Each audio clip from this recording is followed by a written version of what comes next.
Good morning, ladies and gentlemen. A very warm welcome to Kent Invicta Chamber of Commerce's briefing in partnership with National Grid.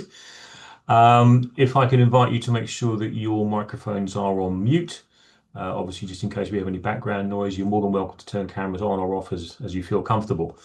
So my name, sorry, just also this information is being recorded, and the slides that we present to you here today will also be made available afterwards.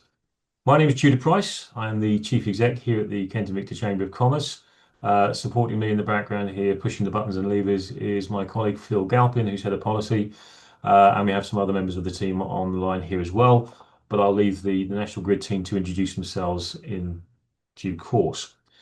So you are here for a briefing on two things. First thing is the Great Grid Upgrade, which is looking at the much needed improvement and upgrades to the national grid distribution network. Um, the Chamber has been calling for improvements in power distribution for a number of years. And of course, with our move towards greater dependency on electricity through net zero ambitions and the volatility, of course, we see on fossil fuel provision around the world at the moment. We have long been calling for greater distribution of power networks across Kent in particular, but of course the UK needs that as a whole. When you start to think of data centres, of every house having an EV charger, of putting power back into through solar farms and stuff, you can understand that there is a major need. And Kent as an economy definitely needs greater improvements to its power distribution capabilities and power provision. So as a chamber, it will come as no surprise that we are very supportive of this particular project. The second thing you're going to hear more on is the Sealink project in particular. And again, I won't steal any of the thunder from the guys who are going to present a bit more about this, but this is about bringing particular power distribution into Kent, power provision rather. And again, for the reasons outlined earlier, economically, it is very much needed for the businesses that we are seeing who have ambitions to grow and attracting inward investment. So for us, again, as a chamber, we see this as an essential part of developing that long-term infrastructure. Now, as a local chamber, we are not naive to the controversy around this particular project and some of the concerns that the community have locally. As you would expect, we are a business organisation, and therefore we are advocating for the project from an economic perspective and from a jobs and inward investment perspective. Consequently, I would ask you all to be mindful of the fact that this is the context in which we are having a briefing here today. With the greatest respect, it's not a forum for debating the merits of the Sealink project. There are, quite rightly, other opportunities and forums in which that debate and that consultation and discussion can take place. But I would invite you to not use this as a platform to put forward your own views as to the merits of a particular project. This is very much a briefing, a sharing of information. You may have a difference of opinion on some of those points, but again, this is not the forum in which that can be shared. So please ask you to be respectful of that context. The way we're going to run this now is that I'll hand over to the team in a moment. They'll introduce themselves and run through the two presentations, and then at the end of which I will then return and facilitate the Q&A session at the end. And obviously, hopefully, you will feel better informed, and we can then follow up with the opportunities that may come out of this at a later date. So, without further ado, I'm going to hand over initially to Andy Mower from the National Grid. He's going to introduce himself and his team. Andy, over to you. Thank you very much, Tudor, and good morning, everybody. I'm the Regional External Affairs Manager for National Grid in the east of England and the southeast. And I'm just going to bring up now the slides that we're going to be running through today.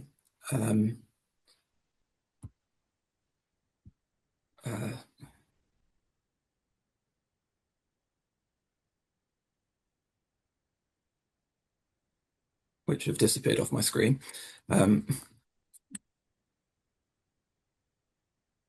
While you're searching for them, Andy, shall I introduce myself, and Adrian and Richard can as well. So good morning, Thank everyone.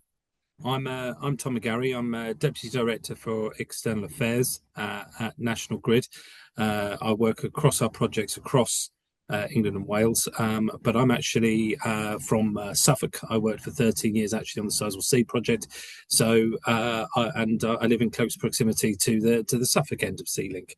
I'll hand over to Adrian to introduce himself. Yeah, good morning all. Adrian Morris, I'm the Deputy Project Director for the Sealink Project. I actually only recently joined the project myself, so I've been on it for about 4 or 5 weeks. Prior to that, I was working on one of the other large-scale offshore infrastructure projects National Grid have got at the moment, the Eastern Green Link 3 project, as part of that team. And prior to that, I've worked on many of the various interconnectors projects that National Grid Ventures actually installed. So I've got a wide range of experience delivering these projects. So nice to meet you all. And I'll give a short update or intro to the project, and then Rich Wallace, who I'll hand over to now, will then give a more detailed briefing on actually what we're doing in Kent. So Rich, do you want to introduce yourself? Yeah, hello everybody. Can you hear me okay? I've got my headphones on, just give me a nod. All good? Good. Brilliant. Hi, Rich Wallace, Senior Project Manager for Sealink, working at the Kent end. So based in Canterbury, in Kent. I've been on this project for the last couple of years. So I'm responsible for the converter station build and the substation build. And then prior to that, my background was in National Grid electricity operations, and I was managing the Sealink converter station. So nice to see you all. And I'll pass back to you. Great. Okay, so I'll make a start. This should be seamless, although I have been off for the Easter break and straight back in. So hopefully Andy and I won't be too rookie in the transition of each slide. I'll just start by saying that what I'll do is provide a brief overview of National Grid. We own and maintain the high voltage electricity transmission system in England and Wales. It's really important to note we don't generate energy ourselves. We transport large amounts of electricity at high voltage from where it's generated to where it's needed. And it's then that the local network operators, and in Kent you'd be familiar with them as UK Power Networks, they deliver the electricity to where it's needed at the lower voltages to individual homes and businesses. We're regulated in the UK by Ofgem and are required under the terms of our licence to deliver network reinforcements and upgrades in an economic and efficient way ultimately for the electricity bill payer, whilst taking account of impact on communities and the environment. So if I move on to just give you a little bit more information about National Grid and how we're structured. As I mentioned, we don't generate electricity ourselves. We are responsible for the high voltage electricity transmission network in England and Wales. And you can see on the graphic there that National Grid electricity transmission, that's the part of National Grid that we work for. It owns and manages the high voltage electricity transmission system in England and Wales. Technically, we work within the projects that are part of strategic infrastructure, which is part of National Grid electricity transmission, delivering major strategic UK electricity transmission projects like Sealink, and focused on connecting more clean, low carbon power into England and Wales. Like I mentioned, UK Power Networks, there is also a division of National Grid, which is a distribution network operator. That's National Grid Electricity Distribution, and that distributes at lower voltages around the southwest, Wales, and across the Midlands. And as Adrian mentioned, National Grid Ventures operates and invests in large-scale strategic projects, technologies, and partnerships to help accelerate the transition to clean energy. So it's a very separate business and runs very separate in terms of away from our core regulated operations. The point we would make, and what the core thing of what we do in electricity transmission is much in line with what Tudor introduced at the start of this session, is that we're connecting millions of people and businesses to the energy they use every day. Every time a phone is plugged in or a switch is turned on, we've played a part in connecting you to the electricity that you need. Under the Electricity Act of 1989, we must develop proposals for new infrastructure in an efficient, coordinated and economical way, which also considers places, people and the environment. Now, what I would ask you just to bear in mind as we go through the presentation today, that in England and Wales, and actually across the UK, we have a 99.99998% reliable grid. Okay, and we're working on that last bit. 50% of the planet does not have a reliable electricity grid.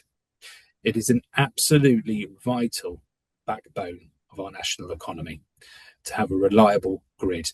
If you could envision, like, just being at home and having a power cut, particularly if you've got teenagers like me, Lord knows what chaos we'll be dealing with. And I'm old enough to remember power cuts when I was a kid.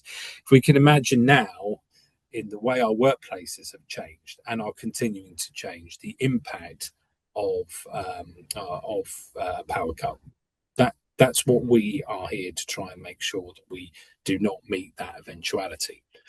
And moving the slide on to introduce the Great Grid Upgrade, this is the largest overhaul of the electricity grid in generations. Much of the high voltage electricity transmission network that we currently rely on was built in the 1960s. It was designed to transport electricity from the large coal-fired power stations in the north of England, the Midlands, and Wales, and of course the coalfields in Kent, of course, as well. But the way we generate and use electricity has changed, and we need a grid now that will adapt as well, and that is fit for the future and keeps that reliability at its core. Move on to the next slide. Because of the way electricity has changed in its generation, from moving from that heavy focus on coal and burning fossil fuels, when I started in the electricity generating sector in 2010, coal was king. Over 50% of our electricity generating mix was from coal. That is now down to near 0%.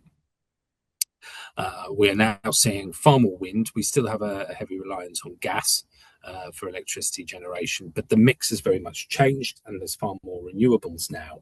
And that's what we're steadily moving towards: low carbon with nuclear, with renewables, all part of the mix. Further to that, the need to upgrade the network is down to an increase in demand. The demand for electricity is set to double by 2050 as the way we power our homes, businesses, industry and transport changes. In fact, between 2035 and 2040, most forecasts indicate at least a 50% increase in demand.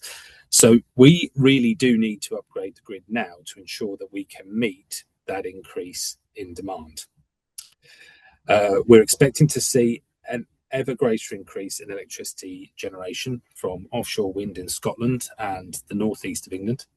And this will deliver more homegrown, cleaner power from more affordable sources to our homes and businesses and increase our energy security. And we're going to need a grid that is able to carry this extra electricity to where we need it. And there's currently little or no transmission infrastructure in some of these areas. There is a very limited ability on the coast to connect cleaner homegrown power generated out at sea by wind farms or electricity transported to and from Europe via interconnectors. So our programme of network in reinforcements will add that capacity to the electricity network to accommodate the increase of power generated, mostly from offshore wind in Scotland and northeast England, to the areas of demand across England and Wales. If we do not upgrade our grid to accommodate this increase in generation, we would have to pay generators, that's electricity bill payers, you, me. We'd have to pay generators such as wind farms and interconnectors not to operate when generation or imports are high. And this cost is ultimately, as I say, passed on to us as bill payers. It's an inefficient way to run the system. Crucially also, the UK government has set an ambitious target of achieving clean power by 2030. Now, in practice, that includes up to 50 gigawatts of offshore wind generation. When I say a gigawatt, imagine a gigawatt of being enough power to power 1 million homes. 29 gigawatts of onshore wind, 47 gigawatts of solar power, and over 23 gigawatts of battery capacity.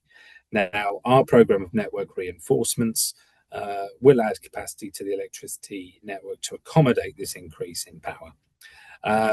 Now, I would just like you to take away from this slide 3 key points.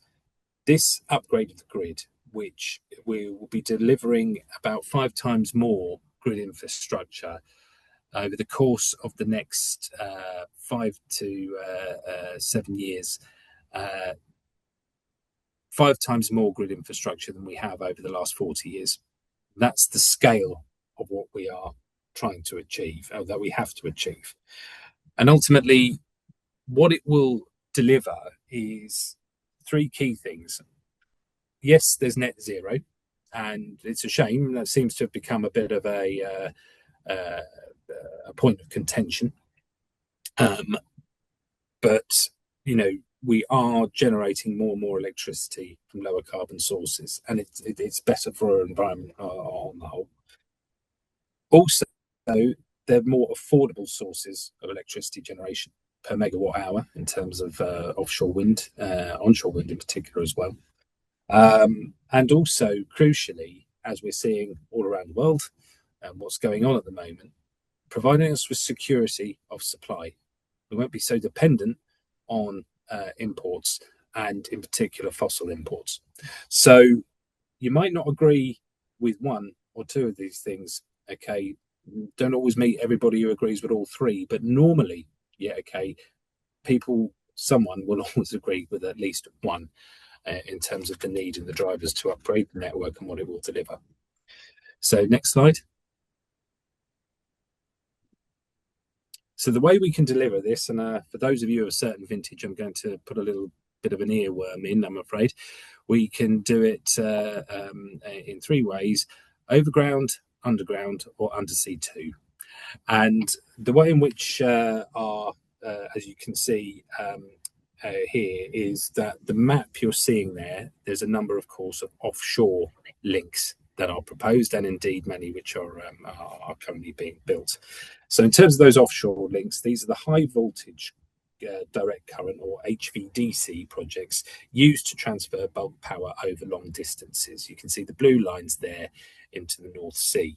Now we have 7 of these to deliver as part of the Great Grid Upgrade, 5 of which will be delivered in partnership with the Scottish transmission companies, and of course Sealink, and 1 project in the early stages of development that links Scotland with North Wales. I think sometimes in East Anglia in particular, but also across the southeast, we feel that like a lot of this infrastructure is kind of falling on us, when actually it's happening all over Britain. We need to upgrade the grid in order to meet our rising demands and also the changes in the way that electricity is being generated. Now, each will lay cables out at sea before coming ashore to connect into the electricity network via onshore cables and converter stations. The converter stations at each end convert energy so that it can move from our subsea cables to our network of overhead lines and vice versa. But secondly, we're also building brand new onshore transmission lines to meet growing demand, especially in East Anglia, where there is currently very little existing infrastructure. Now, for these, we also need to build new substations, new overhead lines, and in some circumstances, where new overhead lines are not possible, sections of underground cable. It's really important to note that there is a kind of a preference in government policy, as well as the regulators, towards offshore lines, because they're ultimately far cheaper than offshore undersea cables, and indeed undergrounding as well. And finally, we have projects that are designed to upgrade the capacity of the existing network. And these ensure that we can continue to safely and reliably move greater flows of electricity through our network. We always start looking at where we can improve what we've got before proposing any new upgrades. So moving on, you can see as well that we have organised our 20 most developed projects into waves. Wave 1 is our 6 most advanced projects, which are all currently under construction. So the Great Grid Upgrade has started. I think that's the key point to note. And they're a mixture of new onshore infrastructure and new offshore infrastructure as well. The 11 projects that form Wave 2 are at various stages of the public consultation and the consenting process, with the development consent order applications obviously having now been submitted to the planning inspector of 3 of them, and of course Sealink is one of those projects. So of our first 2 projects in Wave 3, we're in the early stages of public consultation. Now, many of you familiar with the planning process will know that this is a lengthy process, and it's important to note that we have, and we are, under a lot of pressure to try and deliver these projects in 2030 or the early 2030s. So it's important that we're going out and consulting early, and that we are shaping these projects with local communities and with key stakeholders such as yourselves. And the next slide, we talk about our approach to developing our projects, which we have followed for Sealink in particular. So we followed a structured, transparent and multi-stage process to develop this new infrastructure, ensuring decisions are evidence-based, consistent and reflect environmental, technical, cost, community and stakeholder considerations. We invest a huge amount of time at the start of the process in order then that when we go into construction, we can deliver these projects safely, efficiently, and upgrade our grid. So our first stage of the project is we identify the strategic options. So that's looking at the need case for network reinforcement and identify the different ways it could be delivered, as I've mentioned before, underground, overground or undersea too. And we undertake high-level environmental, socioeconomic and technical and cost appraisals of these strategic options, and we then land upon a preferred strategic option. And we publish this all transparently through our consultation process. The second stage is that our goal is to identify a viable kind of search area to generate route corridors, particularly onshore and offshore projects. And that's explained in detail in our corridor and preliminary routing and siting studies. Again, all of this information that considers a transparent multidisciplinary appraisal of our options, including environment, socioeconomic, technical and cost elements, helps us arrive at our preferred project. And I think it's important to note that we're not only going and taking this through the planning process and through public consultation, we ultimately have to arrive at something that will be assessed by our regulator, and the regulator will always be carefully considering the electricity bill payer at the end of the process. They want to see a cost-effective way in which we can deliver this absolutely vital infrastructure while keeping bills manageable and affordable. After we've refined the corridor and start developing our proposed alignments, it's then that we can get out towards seeking permission to construct the project. And that, of course, is then through the lengthy public consultation and then the eventual submission of the project. So we are, over the course of the Sealink project between October 2024 and our submission in March of last year, we held several rounds of public consultation on Sealink. 4,000 pieces of feedback were received. Over 2,000 people attended our events on both ends of the cable to help shape the proposals. We are now in the examination period. On my final slide now, before handing over to Adrian and talking in general about the Great Grid Upgrade, it's about our overarching responsibility around developing these projects with communities, the environment, and the economy of wherever we are in mind. We've taken a regional approach, so for Kent and Suffolk, we're obviously looking at the east and the southeast, and it ensures that we have effective coordination across all of our projects in each region, alongside the Midlands and the north of England. And that allows us then to consider all of these projects, such as new infrastructure and upgrades in existing infrastructure and other major projects as well, in a careful way, and that we can work with partners like chambers of commerce and so on to maximise the benefits locally and across regions. We recognise, of course, there'll be impacts from the projects, but we aim to locate new infrastructure as far away as we can from homes and businesses. Sometimes that isn't possible to do, and that's why consultation is so absolutely vital. We're aiming to build partnerships and invest in skills and employment opportunities.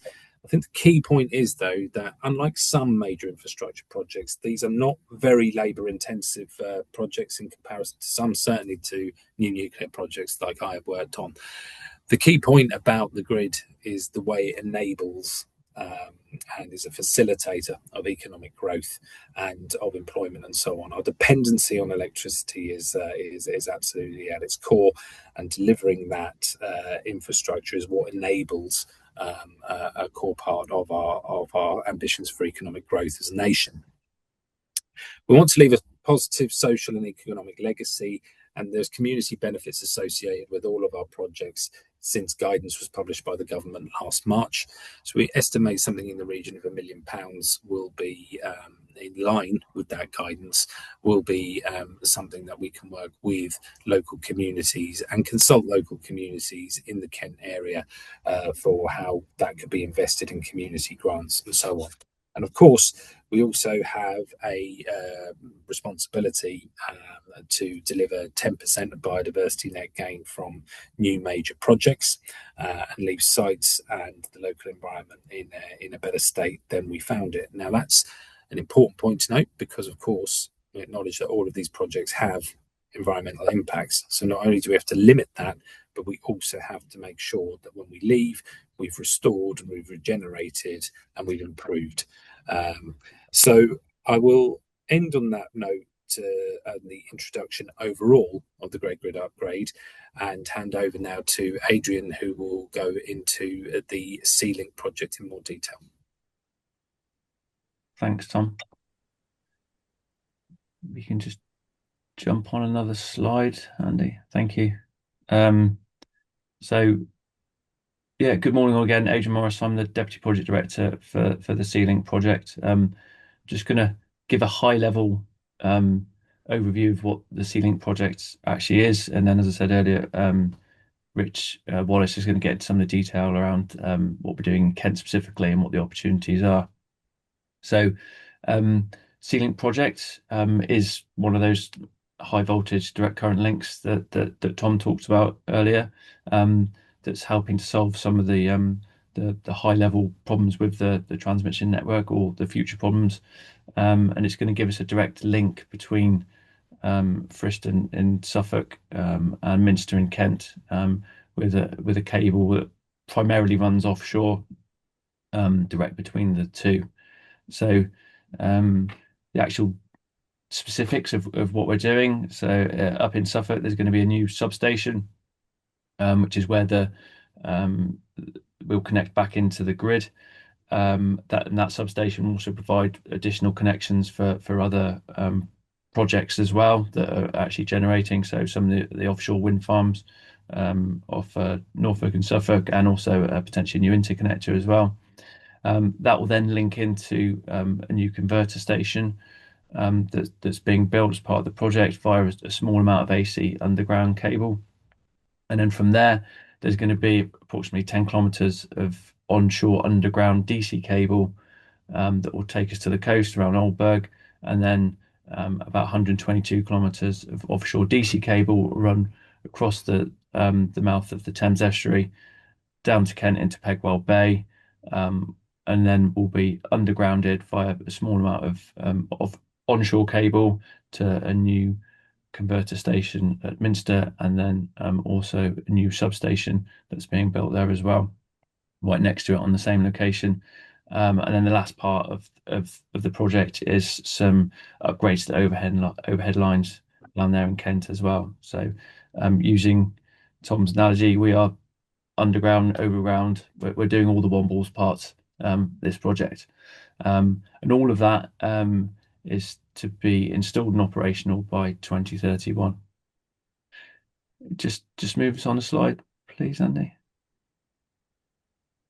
So I'm not going to dwell on this for too long, because I think this, Tom's really covered this off very well within his slides. But essentially, what Sealink is doing is looking to solve some of those problems as has been described at this kind of more local level within the area, and helping to carry some of that transmission or generation, of electricity that's either been generated up on the East Coast and down to where it's needed down onto the South Coast, or vice versa via the interconnectors that we've got down on the South Coast as well. So, it's looking to solve those local problems in the transmission network, and also build in more reliability as well.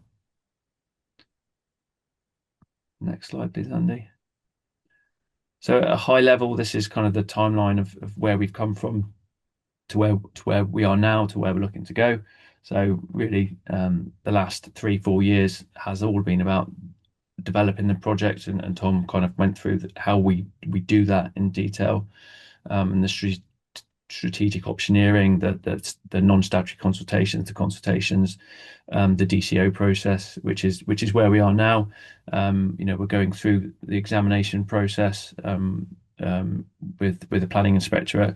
We're right at the back end of that now, and that will come to its conclusion early next month, and then everything's handed over from the examining authority to the Secretary of State, and the Secretary of State will then look to make their decision at the end of this year on the project, and hopefully we'll then move forward into construction beginning of next year in the first quarter of 2027, and then we've got a full construction program that takes us through into 2031, which is when we'll look to energize the project.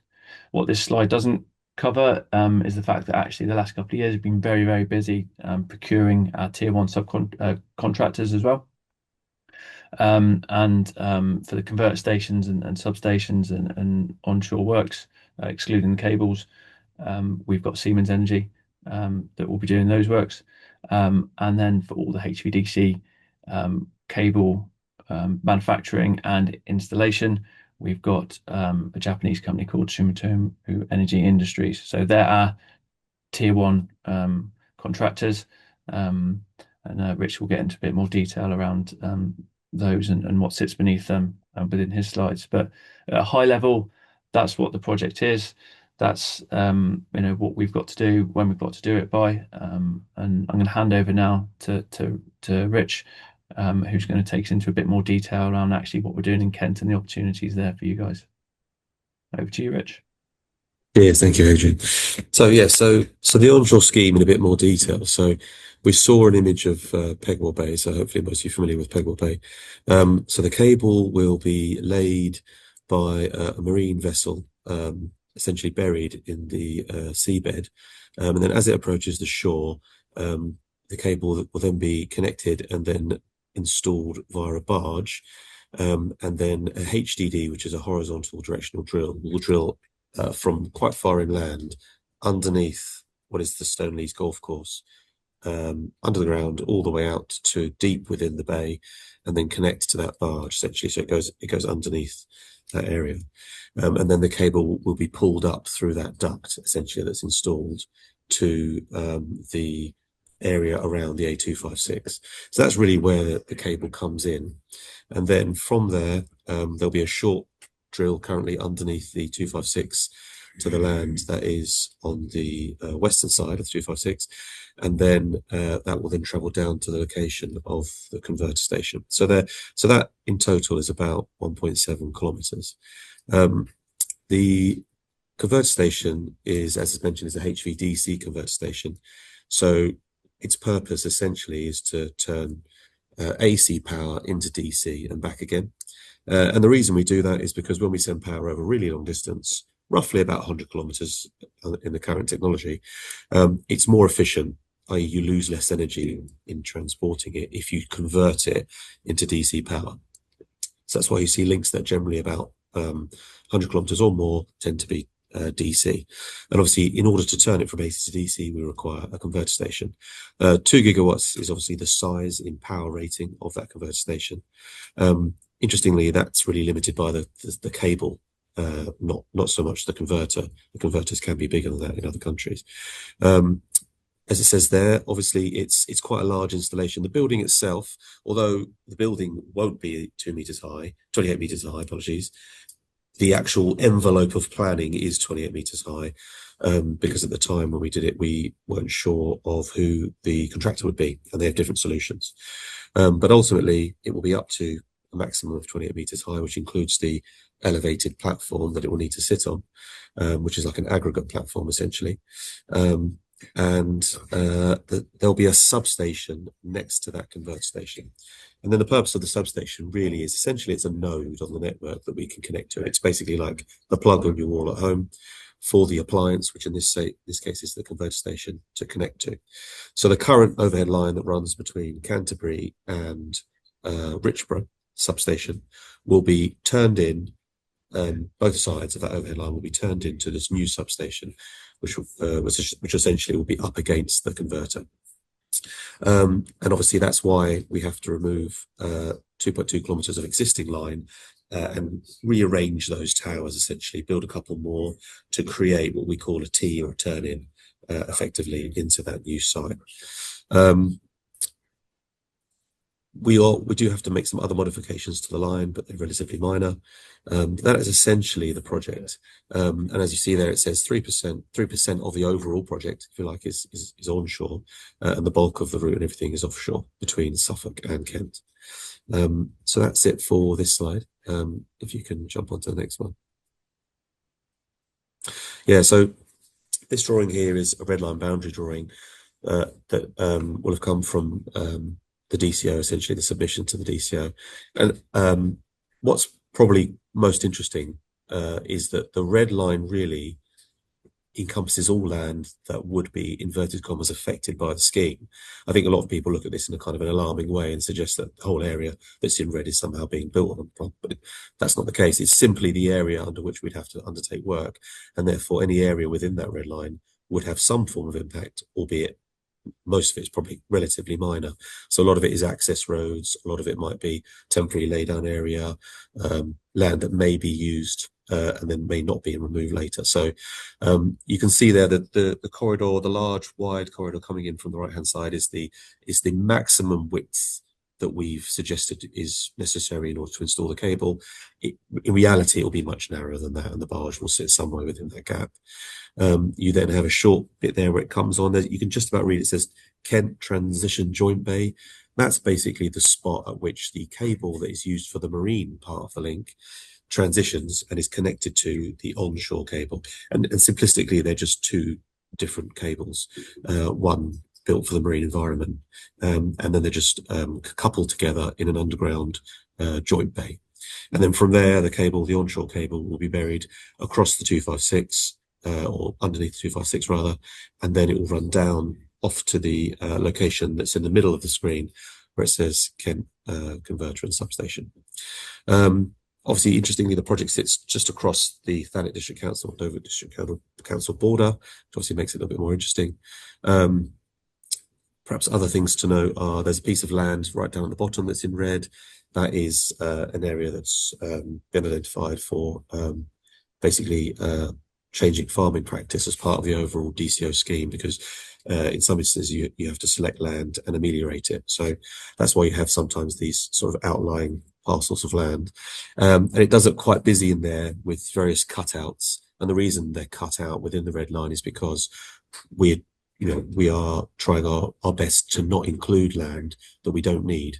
It might be a farmer's field that he still wants to farm, etc. So you end up with lots of punch outs within the main red line, so that we don't unnecessarily sterilize land for the duration of the project. So that's this slide. If you jump to the next slide. So yeah, so what I've done here is I've taken some drawings, or 3D models rather, of the substation and the converter station. So I suppose the important thing to say at the moment is these are indicative, but towards the latter stage of what they'll look like. So although they're not shown like this, the two are actually right next to one another, and connected via buzz bar, or essentially metallic bar, over a relatively short run. So on the left-hand side, you have a substation, which, as I mentioned before, is essentially like an extension lead socket you might have at home, where you have several sockets and you plug it into the wall. That will be connected to the overhead lines, the two towers there. And then from that site, the converter station will have two connections into that site. So it essentially becomes a node on the network. And then on the right-hand side, the picture is the converter station, and the two halls there are basically what are called the poles. Essentially, they within there are valves, which are electrical means to turn AC to DC and back again. And they're relatively tall structures, which is why you end up with a relatively tall building. Most of the internal part of the building is space, essentially. And that space is necessary because when you charge up an object to extremely high voltage, it's a bit like having a very high pressure. You essentially need to maintain a safety distance from that object. And so you end up with large electrical structures with large distances between them, so that they can operate safely. And then the outer outline buildings are things like storage and the control building. And the green image, the green element of the project there, that is the transformers, which obviously change the voltage down from 525 kV to 400 kV. And there's a spare one in the middle. So that's that for that, Andy. Okay, so what I've done here is, this was a relatively recent photo. For those that are in the area will have seen driving past on the A256, we've been undertaking ground investigation work because we need to check to see what the ground conditions are like in order to design the civil aspect of the site.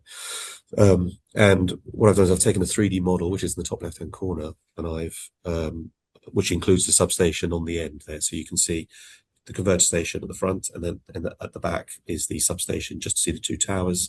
And then that outline of that shape essentially is the outline of the red in the middle of the screen, where you have the converter, and then slightly at 45 degrees you have the substation sat at the back. And if you can just make out in the distance, you have a few towers running along the River Stour, and it's those towers that will be turned in, or the lines will be turned in with some more towers that cross over the railway line and then would connect into the Minster 400. On the right-hand side, you have the main construction compound, which is also in red. That is an area of temporary use, essentially, for the duration of the project, where the construction compound would be built along with a series of cabins and lay down for materials, etc.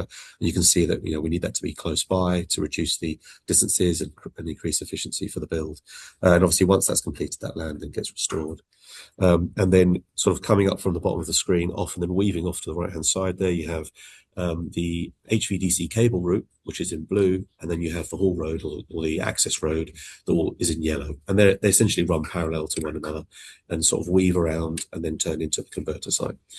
And then just in the bottom right-hand corner is just simply an image of how that work is constructed. Essentially, you have you're digging a channel for the road to be constructed, and then in parallel you're digging a channel for the cables, which are in this case laid side by side, and then backfilled.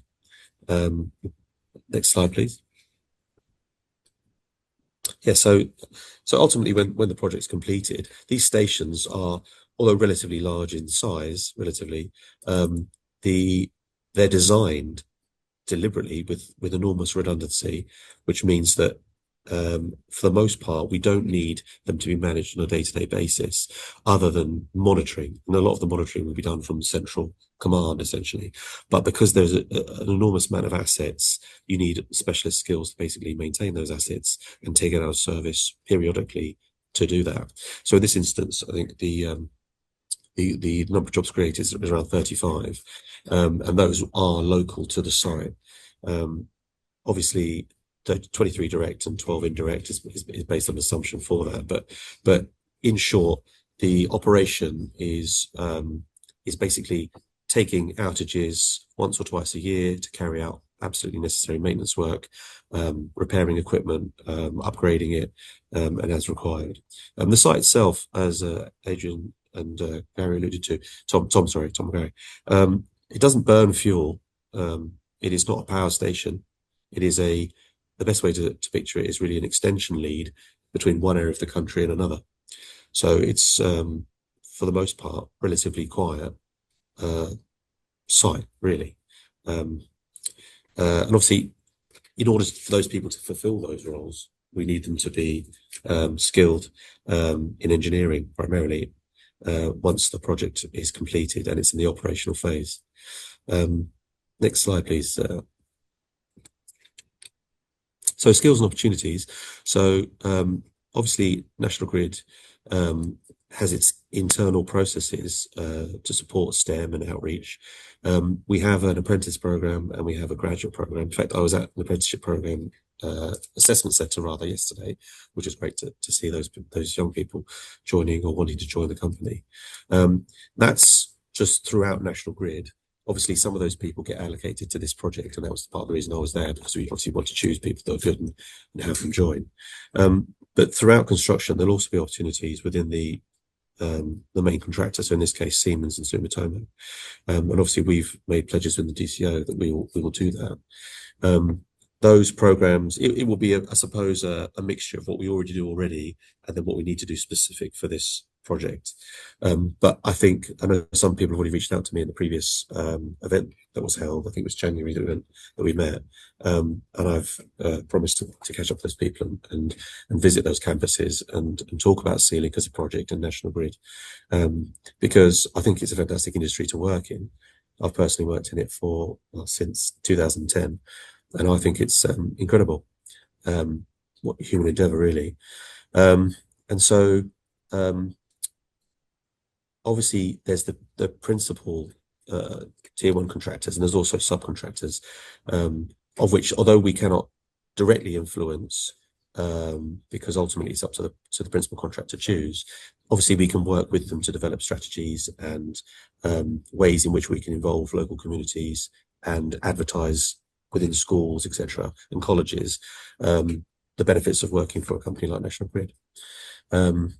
Next slide, please. Yeah, so a lot of people obviously are interested in supply chain opportunities. Again, I think in the phase that we're in at the moment, we've obviously created frameworks that where we pull off work like the surveys that we've done for the ground investigation.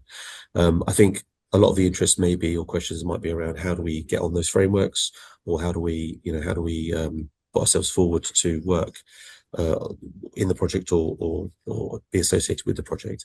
I think that's something that we need to have a discussion about. Perhaps Tom, I don't know if you've got any thing you can interject on there, but essentially we have frameworks and we have the tier one contractor who have their frameworks. So I think if there are companies that want to get involved in the project, then we're open to discussion as to how that might work going forward. I don't have a huge amount to say more on this slide because I'm starting to go out of engineering and project management into procurement. But yeah, so, and then obviously contact wise, we have phone, email, and obviously you can write to us. That's it from me. I think if I could just jump in as well, Rich, and just build on what you were saying a little bit, in terms of social value, we've got actually written into the employer's requirements with our contractors, our tier one contractors. Yes. Certain requirements they need to meet in terms of social value, and part of that is supporting local businesses through supply chain management and procurement. It's also support skills development, employment for local people and local communities, and the contractors will need to supply to us a social value method statement, and about how they're actually looking to implement that. And throughout the lifetime of the project, there'll be metrics set around that. There'll be dedicated social value lead from their side and also from our side as well. So, this won't be a kind of a nebulous thing. There will actually be a clear plan for how this will be implemented and also monitored throughout the project. So yeah, just to also follow on with that, it's one of the core reasons to build what Richard and Adrian have said there. If we go back to the last slide, I think that's a request, Andy, from you probably can't see it. Which slide are you looking for? The request from Craig was, can we go back to the last slide, please? But it might be I think that's contact details, Tom. Yeah, contact details. One of the core reasons why we've joined, obviously, the chambers is because, of course, the chambers know the local businesses and companies far better than we do, and we need a good, pardon the pun, a good connector. That's something that we are rolling out across the country. We're now members of several chambers for our projects.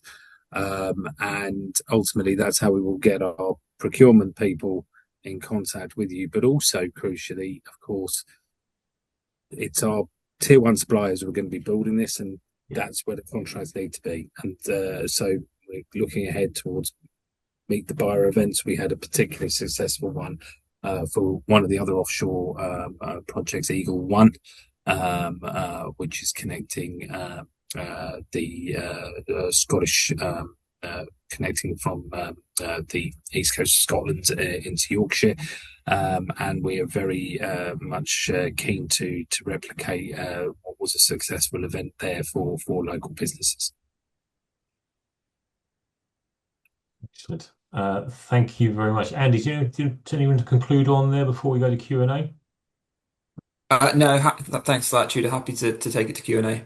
Lovely. If we could take the slides down so we can see everybody. So, first of all, gentlemen, thank you very much indeed for a very informative presentation.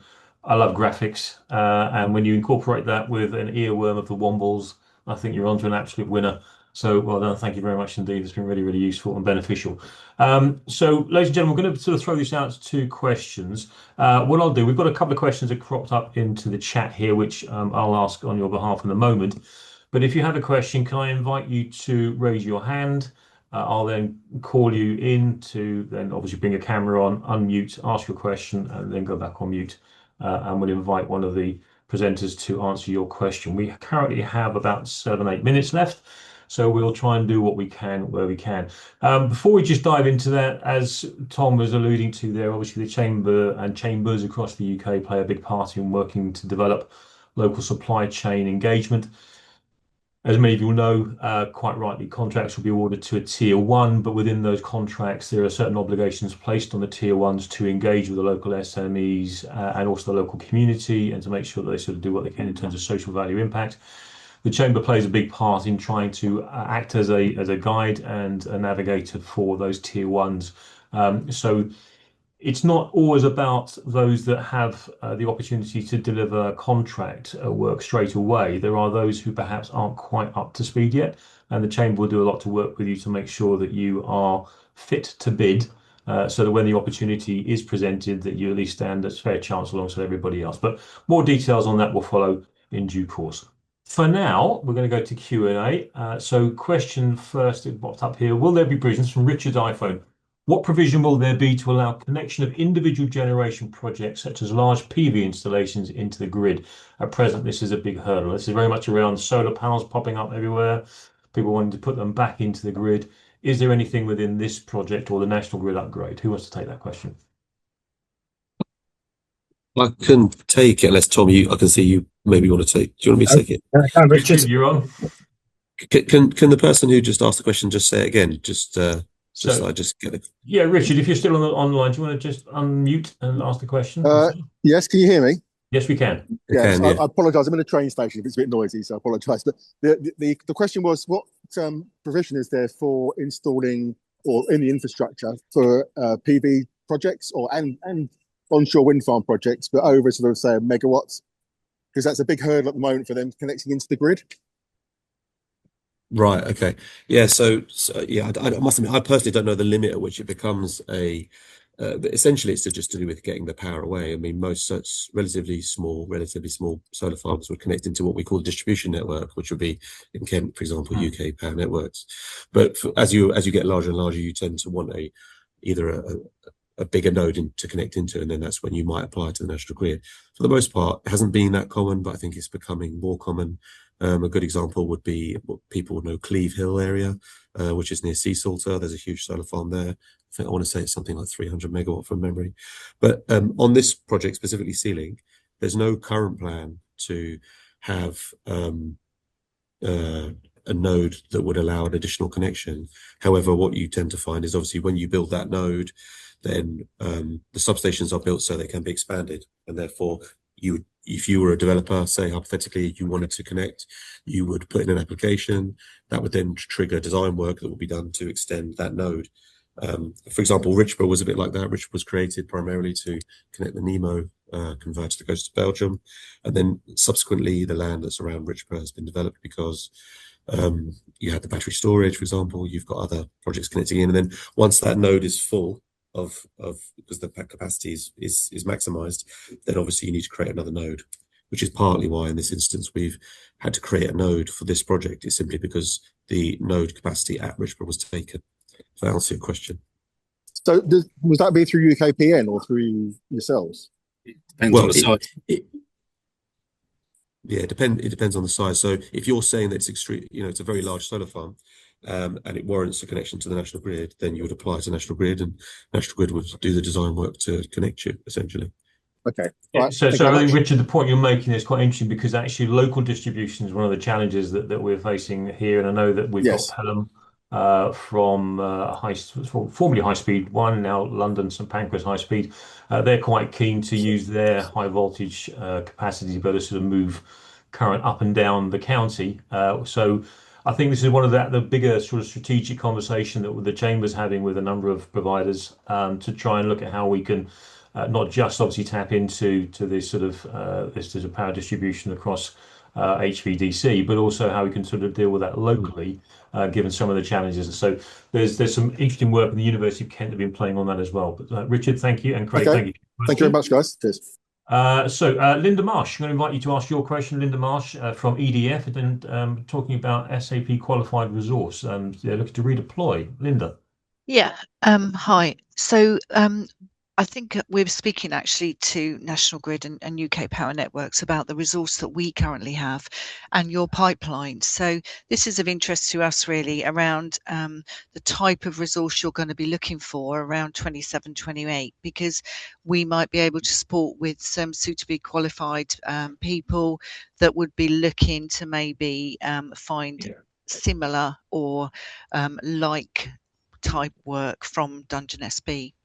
So if you've got that type of resource and you want to have a further conversation, I'd be more than happy to keep in contact around what you're looking for and when we're looking to downsize or restructure. Thank you. That's great. Thank you, Linda. Thank you very much indeed. Jordan's asked, is there a preservation scope as part of the project? Is that a question about archaeology? Jordan, do you want to unmute and ask the question and clarify? It's about preservation of assets. So in terms of like during the construction process, are you doing a preservation scope, making sure like with VCRs, making sure that nothing corrodes, making sure like depending on how long your construction's going on for, depending on when the asset turns up, when it gets delivered, are you protecting it in that period or are you taking the risk? Because Kent Offshore, we're a preservation company, and this is what we do all over the world. Like we're heavily involved in construction projects from carbon capture through to waste to energy. I'm trying to get in with National Grid. I will say, I've been speaking with Andy quite a bit. But yeah, if you do have a scope for it, we're based literally 5 minutes away from the site. Okay, I think I missed the very beginning. I think it cut out slightly. So preservation, do you mean of equipment? Sorry. Preservation of assets during construction. So preservation and maintenance. So like looking after the assets as they turn up. Like if you're buying, for example, like rotating. Right, okay. And stuff like that. And it turns up on site. Obviously, the manufacturers, they don't sign up to any kind of contract. They don't tell you when it's turning up. They decide when it's turning up. It could turn up Tuesday. You need it in 6 months. We protect it from that period. Quite heavily involved across like oil and gas, heavily involved across energy across the world. Yeah, but yeah. Jordan, question asked and pitch made. Yeah, we're based in Ramsgate as well, just to say, like literally around the corner from where you're doing this. So there was a question there, Richard, which is, have you got any preservation provision? So I think it's too early for them to have stated precisely what that would look like. But I know that on other projects we have had temporary storage solutions, which are a bit like the best way to describe it is like a big wedding marquee where it's temporarily built and then it's air conditioned, for example. So I have seen that on other projects. We've got that's going on at the moment at Wall End substation. which is National Grid substation. But for Siemens Energy in this instance, I haven't had that conversation, so I can't answer it. But there would be a plan. I'd have to ask them to develop it and send it across. To be fair, this is a question that sort of crops up quite often. Obviously, in these sort of situations, it's about timing. Now, what we all do as a chamber is we all engage with the tier ones quite early on, because quite often the temptation is for them to say, well, we'll wait until we've got any work to offer and then we'll put it out there. But what we find is far more beneficial to work with the tier ones early and find out exactly what sort of things they're looking for, and then where we don't have provision in the county, we can do a lot to sort of try and make sure that we scope those things up and bring that capability into play. But failing that, obviously making sure that engagement, and I know further on, I think Justin, Ryan, you've asked the question around, are there plans for the tier ones to engage? There will be other meet the buyer events, but at this stage, I think, as was suggested by Richard there, that scope of exactly what it is they're looking for is all part of the discussion and conversation and planning at the moment, and there'll be more details shared later on. So we'll keep everyone informed that's on this call. Obviously, the Chamber's here to try and facilitate this as best we can. Will the recording be sent around to attendees? Yes, we can do that as well. What we'll probably do is publish it onto our website and then we'll give you a link for share. And Ravi's asked for details of who the tier ones are, which is Siemens, and I couldn't pronounce the other one. It's Sumitomo, Sumitomo. Well, it's SEI, is it? I can't remember if it's electrical, isn't it? Sumitomo Electric Industries. Electric Industries, yeah. And Lucy SEI. Jane asked a question earlier, which I missed. Apologies, Lucy Jane. Around, as a PPE manufacturer, supporting sites for fit clinics. Would this be an interest? I do believe National Grid currently purchase some UVEX products, but again, opportunities. This would be through the tier ones, I'm guessing again, Richard? Yeah, for Siemens, they'll have their suppliers, and the National Grid obviously has its own suppliers currently. So we can put you in touch with those people within National Grid and within Siemens who obviously buy those. I can't speak for it for either side, because obviously we're a project within National Grid, but there'll be a buyer for National Grid and there'll be a buyer for Siemens. But we can put you in touch with them if you want those contacts. Absolutely. So Ahmed Osman's come back with a question. May I ask whether there's been any consideration of negative carbon technologies? I guess this would be in the contract that you agreed, or the agreements you put in place for the tier ones. What was in terms of negative carbon technologies and stuff? Did you put any obligations or requirements in there? So for technology, not. But we have obviously a carbon plan that we asked the tier one contractor to put together, which essentially aims to reduce the amount of carbon we produce in building the project. And that will be things like, if you're bringing in aggregate from a certain location, can you shorten that distance to reduce vehicle movements? It's that sort of thing. What's the carbon within the building? Are there different cladding options you can use that are less carbon intensive? For example, there'll be a scheme to plant essentially the area around, not so much a technology that in and of itself removes carbon, not that I can think of. I could take that away and try and check with the engineering teams.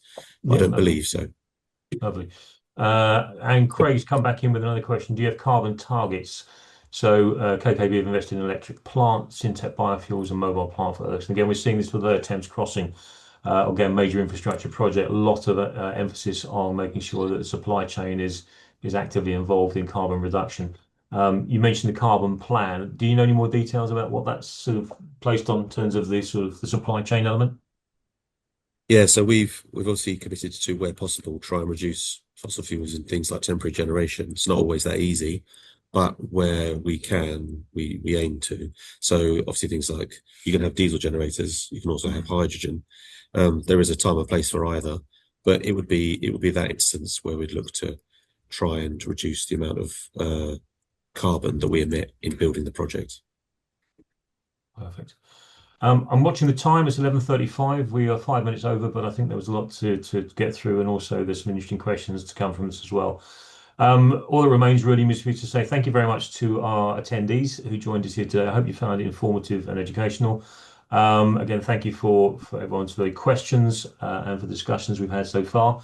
the Chamber will obviously be very keen to sort of make sure that the Kent business community maximise the opportunity from this, both in terms of community, but also in terms of economics as well. So we'll be keeping a close eye on working with National Grid to try and make sure that we can engage you along the line. So do keep in touch. But for now, again, thank you very much indeed, everybody, for your time. If I could ask the guys from National Grid and Phil just to stick around, well, we can just do a quick debrief afterwards. But for now, ladies and gentlemen, enjoy the rest of your day. Grab some sunshine while it's there. Thank you very much. Bye-bye.